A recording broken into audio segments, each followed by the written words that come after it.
Модул 7. Полагане на битумни керемиди диамант и изкатен отдушник. Отново смесваме шингли от различни пакети, за да избегнем натрупването на едноцветни блокове на едно място върху завършения покрив и правим началната ивица, като изрязваме опашките на битумните керемиди.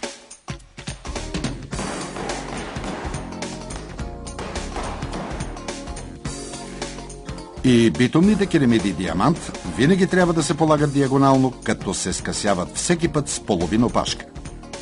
Така се образува диагоналната стъпка. Отворът за вентилация на покрива в обшивката от дървесина трябва да бъде равен на размерите на отвора на отдушника. Поставете отдушника така, че да покрие последния ред от гвозди. Забийте гвозди само в отворите, предназначени за това, които ще бъдат покрити от битумни керемиди. Подлепете битумните керемиди към отдушника с лепило Eco Shingle Stick.